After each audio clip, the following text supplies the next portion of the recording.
Bueno, pues antes de nada, dar siempre las gracias a los patrocinadores, ¿no?, que hacen posibles este tipo de eventos, fomentando la presencia de la mujer en el mundo de la tecnología. Esta charla pretende hablar un poco de los errores más comunes que solemos cometer cuando intentamos productivizar o llevar a producción una solución de IA generativa. Aunque pone 7, he tenido que darle mucha caña, igual nos quedamos en 5, a ver a dónde llegamos en 20 minutos. Yo soy Alba, soy desarrolladora en Tokiota, llevo muchos años desarrollando en tecnología.net, ahora con temas de IA generativa. Bueno, y un poco el contexto... ¿Dónde está esta? Que no me entraba, que ni de broma. Pero era un crop top, ¿eh? Era demasiado, era exageradísimo. A ver, me la puedo poner por encima si quieres pues ahora. Bien, venga, va. Para la primera y luego te la quitas. Venga, va. O sea, que no te preocupes, venga. Ahí está la bolsa afuera, en la violeta, sí. Algo, si no te riñen, no le hagas caso. Ya, ¿no? Venga, va. Bueno, yo soy una novata y soy una mandada. Bueno, un poco el contexto es que hoy en día, pues al final la IA generativa está en todos los proyectos, en todos los lados, y cualquiera crea un agente o un bot en una tarde, ¿no? Pero lo que ocurre es que muchas veces el código está todo disperso, hay falta de estándares, de gobernanza, etc. Y luego que empezamos con una demo, una POC, y todo parece que va perfectamente, pero luego cuando le queremos llevar a producción, pues la verdad es que o no escala o surgen los problemas, que es lo que vamos a tratar de evitar hoy o de anticiparnos con las cosas más comunes que suelen ocurrir. Bueno, yo he intentado relacionarlo con los 7 pecados capitales, hilando ahí a veces un poco fino. Entonces el primero sería la soberbia, ¿vale? El confiar ciegamente en el modelo o pensar que lo sabe todo. Muchas veces la IA suena totalmente convincente, suena muy segura, incluso cuando está equivocada. La IA no sabe, se basa en predicciones. ¿Y por qué pasa esto? Bueno, pues porque no recuerda hechos reales. La IA va a estimar unos patrones plausibles y nos va a dar la mejor respuesta, no necesariamente que sea verdad, sino para que sea más coherente. Por ejemplo, si estamos hablando a lo mejor de un negocio, marketing o una estrategia de venta para un supermercado, y yo le pregunto a la IA si sería óptimo replicar pues, una campaña porque el año pasado hubo un producto que fue top de ventas en una época determinada, seguramente en la respuesta empezará a argumentar y va a parecer totalmente convincente, pero puede que esa respuesta está mal porque parte de unos datos que le hemos dado que son falsos, por ejemplo, y te va a contestar igual, ¿no? Entonces, la IA no sabe de hechos reales en cuanto a tu negocio. El conocimiento general que tiene la IA, una IA generalista, vemos que es diferente del conocimiento corporativo que necesita de nuestro negocio. ¿Qué suele pasar? Lanzamos el modelo sin grounding, sin datos fiables, ¿vale? Ponemos un modelo en producción, un sistema en producción que no está conectado pues, a una única fuente de verdad, un RP, un Power BI, documentación típica de negocio, etc. Entonces, bueno, pues tendríamos que anclar la IA, el modelo, a este conocimiento corporativo de nuestro sistema. La IA va a responder bien, ¿vale? Aunque no le estés dando el conocimiento corporativo, pero eso no significa que sea la verdad empresarial que necesitamos. También confiamos en que el conocimiento sea implícito o actualizado. Muchas veces se da por hecho que la IA tiene que conocer cómo funciona nuestro negocio o el contexto vivo, o que entiende cosas como la estacionalidad, el comportamiento de mercado, comportamientos sociales, y esos son aspectos muy, muy difíciles para tratar con la IA. Y luego, que usamos respuestas sin trazabilidad. Normalmente la respuesta que nos da la IA la vamos a usar para algo en el negocio. Entonces, ojo con aceptar la respuesta de la IA solo porque nos la dice la IA y no tener una traza de cómo ha llegado hasta ahí, de cuál ha sido su argumentación, ¿vale? Tener en cuenta que al final puede tener repercusiones legales, económicas o propias del propio negocio. ¿Qué hacemos entonces? Bueno, pues démosle un grounding, ¿vale? Proporcionémosle fuentes fiables sobre las que contestar, PDFs, Word, bases de datos, lo que queráis. El modelo debería dejar de decir creo que tal cosa para decir pues tal como dice el documento tal en esta fuente, utilizar como base una estrategia o una arquitectura de RAG. El RAG es el Retrieval Augmented Generation, ¿vale? Que consiste en un sistema de almacenamiento. Si estamos en Azure, pues por ejemplo un Azure Blob Storage, una búsqueda semántica, por ejemplo un iSearch, y una consulta a un LLM. Bueno, pues con esta arquitectura básica ya se resuelven el 70-80% de los casos de un sistema de IA generativa en el entorno empresarial. Puede que luego necesite más cosas, pero como base empecemos con algo sencillo. Y luego limitar el dominio. La IA no debería hablar de todo, no deberías decir, pregúntame lo que quieras. No, pues mira, yo respondo sobre este dominio, respondo sobre estos documentos, entonces limitémosle ahí un poco el dominio. Y forzar las respuestas basadas en el contexto. Vale, lo que decía antes, si no sabes o no tienes contexto suficiente, dime que no lo sabes, o fuerza a que me referencie la fuente, el documento en el que se está basando. Incluso podéis optar por estrategias que penalicen respuestas que sean más especulativas, ¿vale? Existen diferentes estrategias. Bueno, pues ya tenemos un sistema que no alucina, ¿vale? Pero ahora empezamos a ver que responde raro. Unas veces lo hace bien, otras veces lo hace mal. Y podemos estar cayendo en el segundo pecado capital, que es la pereza, o el error de que los prompts sean poco claros o estén mal diseñados.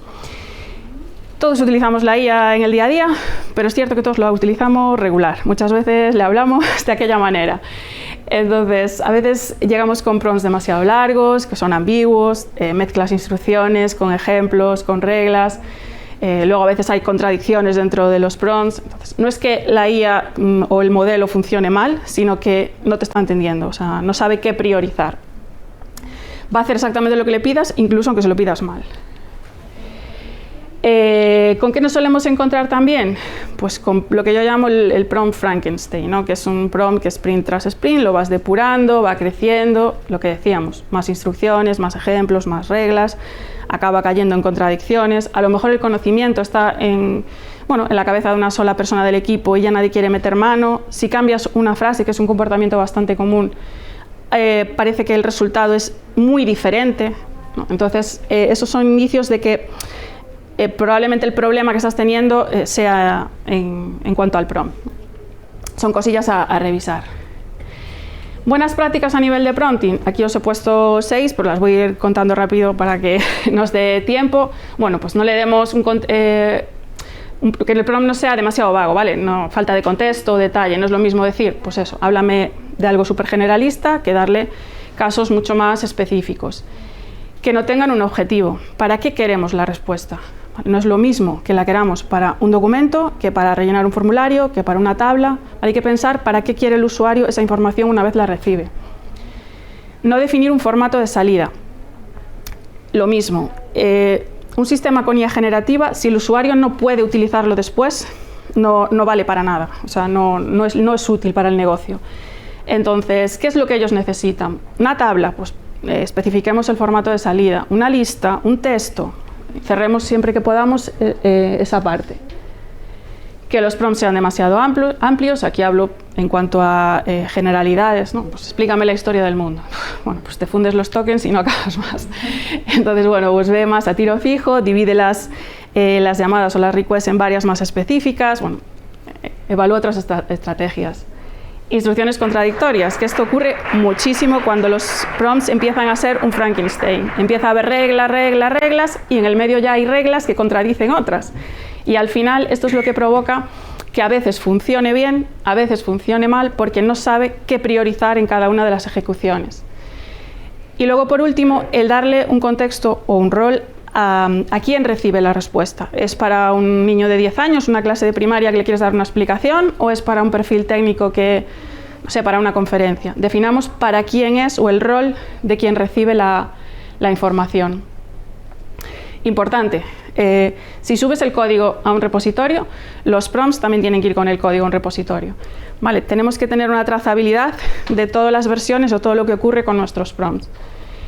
Y creemos unos casos de prueba básicos, porque los prompts también se testean, igual que se testea el código. Necesitamos poder comparar si un prompt mejora o empeora nuestro sistema. Bueno, pues ya tenemos un sistema que responde bien, pero ahora llega el punto en que los proyectos tienen que mirar la factura. Y entramos en el tercero de los pecados, que es la avaricia o no controlar los costes desde el principio. Este error solemos caer en él o solemos darnos cuenta cuando ya el sistema pues, ha avanzado, está desarrollado y bueno, ha pasado un tiempo. De repente llega la factura y nos ha pegado un susto, nadie sabe de dónde vienen esos costes tan elevados o simplemente los desarrolladores dicen, bueno, pues ya optimizaremos después, que ahora vamos a probar solo. Pues ojo con esto, ¿vale? ¿Cuándo suele darse? Pues cuando tenemos tokens sin límites, prompts largos que se ejecutan sin control, un bug, un usuario muy intenso, cualquier cosa de estas. Muchas veces usamos modelos grandes en casos de uso que no lo necesitan. O sea, por tendencia vamos al último modelo, el último que salió, que normalmente es el más caro. Bueno, pues hay casos de uso más sencillos que podemos resolver con modelos mucho más baratos. Entonces, ojo con eso. Y sobre todo, que no podemos saber de dónde viene el gasto si no medimos. Entonces, siempre, siempre, siempre, desde el primer momento hay que medir. Bueno, esto ocurre así porque en la IA generativa pues el coste se mide en los tokens, en tokens de entrada y tokens de salida. Entonces, ¿cómo podríamos resolverlo? Lo primero es que deberíamos en nuestro sistema poder responder a preguntas como esas. ¿Cuánto me está costando cada pregunta o cada respuesta? ¿Qué prompt de los que he utilizado es el más caro? ¿Qué usuario, o si estás en un mismo negocio que tenga varios casos de uso, quién consume más? Entonces planteémonos estas preguntas ya desde el principio. A veces, probando dos modelos o dos prompts, podemos pensar, bueno, pues entre este y este solo hay un 2%, un 5% de diferencia en tokens, no parece mucho. Pero si esta solución la llevas a producción, estamos hablando de cientos de usuarios, de miles de llamadas, y ese 3%, 5% se puede convertir en un buen agujero. Entonces, tengámoslo controlado. ¿Qué hacemos entonces? Bueno, pues pongámosle límites a los tokens. Usemos modelos adecuados al caso de uso, el mínimo que resuelva el problema. ¿Y por qué no plantearnos estrategias de caching? Muchas veces hay sistemas, pues no sé, un bot de QA o de consulta de vacaciones o de estas cosas que siempre son lo mismo. ¿Dónde está esta información? ¿Cuál es la política de vacaciones de tal? Bueno, pues pensemos en estrategias de cacheo de preguntas y respuestas. Y observabilidad. Hay que medir todo para saber dónde tenemos el problema. Bueno, pues ya sabemos cuánto nos cuesta, pero ahora no sabemos cómo de bueno es nuestro sistema, funciona. Pero tenemos que evaluar las respuestas de la IA generativa. Y entramos en el siguiente pecado capital, que lo he hilado aquí y un poco a calzador, con la ira. ¿Por qué con la ira? Bueno, porque normalmente vamos corriendo, siempre con prisas, todo es para allá, no nos da tiempo a evaluar, probamos los desarrolladores, probamos una cosa, esto funciona, pum, patada para adelante y pasamos a la siguiente y ya nos dirá el usuario si le vale, si no le vale, si funciona. Bueno, pues cuando nos lo dice muchas veces ya es tarde, ¿vale? Ya llega en forma de una queja, un gira, de un malestar. Entonces, adelantémonos también a esta fase. Muchas veces, cuando los errores se producen, lo que decía, ya están casi en producción.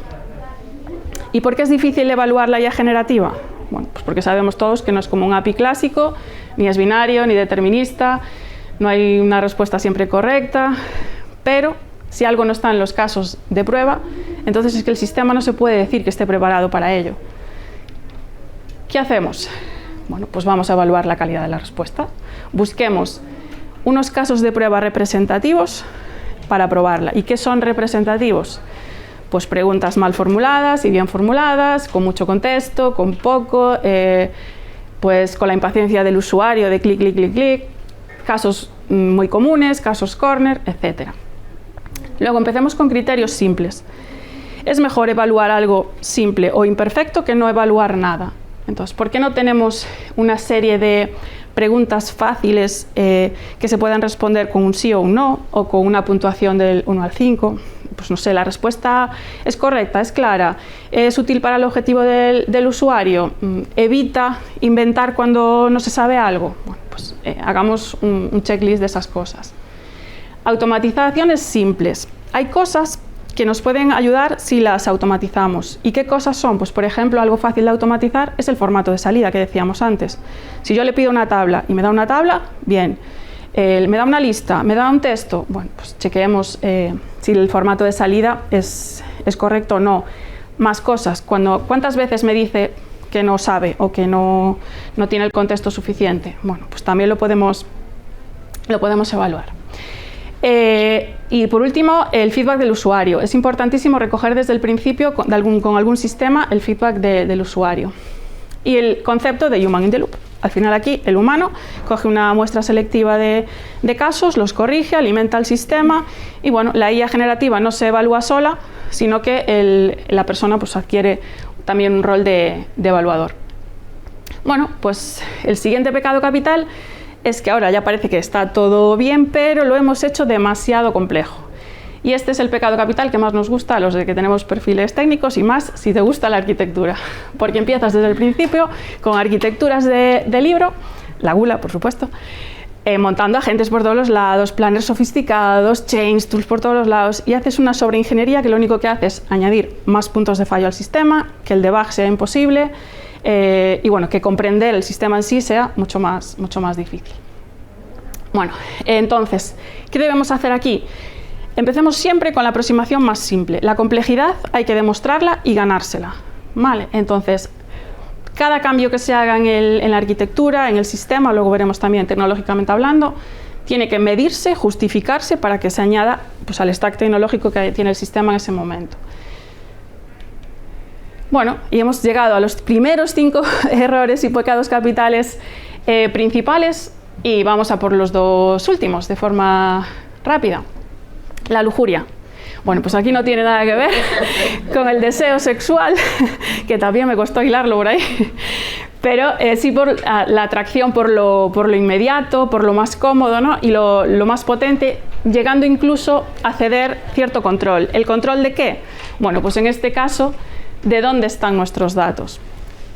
Bueno, en la IA generativa, los datos no solo son almacenados, sino que tienen que viajar para que el modelo los procese. Entonces tenemos que tenerlo en cuenta. Uno de los grandes riesgos es procesar datos, sobre todo que son sensibles, fuera de la región donde opera tu negocio o donde está recogido o protegido por la ley.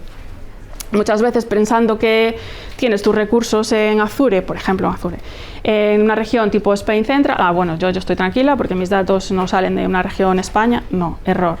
¿Vale? Esto ocurre porque hay una diferencia entre dónde está la región del modelo y procesa los datos y dónde está la región de los recursos. Vale, la región del modelo hace referencia a dónde el proveedor procesa los datos que le envía al modelo. Ejemplos típicos, un data region, por ejemplo. Los prompts y las responses se procesan dentro de una región geográfica amplia, pero bueno, delimitada, como podría ser Europa. Luego tienes otra serie de regiones globales o multirregión y aquí ya los datos pueden ser procesados en cualquier lugar, o sea, a nivel mundial. Y luego existe otro tipo de frontera lógica, ¿vale? Más EU Data Boundary, EU Only, donde el procesamiento está restringido dentro pues, de una unidad más pequeña, como pueda ser la Unión Europea, por ejemplo. Y la región de los recursos es otra cosa, es más una localización más física. Es donde se despliegan los recursos en la nube y donde están los datos cuando están en reposo, cuando no viajan. Esta es la que determina nuestra latencia, etc. Entonces, lo primero es entender la diferencia, ¿vale? Si las tienes en regiones diferentes, por lo menos que lo sepas. Y luego, siempre que se trate de datos sensibles, intentar utilizar las configuraciones más regionales, ¿vale? O EU o las regional. Y bueno, evidentemente minimizar toda clase de datos de carácter personal vale. La última es la envidia. Vale, ya. Simplemente que cualquier cambio o cualquier cambio tecnológico, de pasar de una API estable a un preview, de añadir agentes o de lo que sea, siempre lo tenéis que tener justificado. Tenéis que medir cuál es el resultado y los costes antes, después y hacerlo, no hacerlo solo porque pues, aquellos desarrollaron un sistema que mola más o porque todo el mundo mete multiagentes y hay que meter multiagentes o cosas así. Entonces, crear también una checklist tecnológica, en plan, esto está en GA, está en preview, es fácil de depurar, el equipo lo entiende. O sea, tiene unos SLAs claros y en base a esa vuestra checklist, bueno, evaluar y justificar que vais a cambiar o actualizar vuestra tecnología.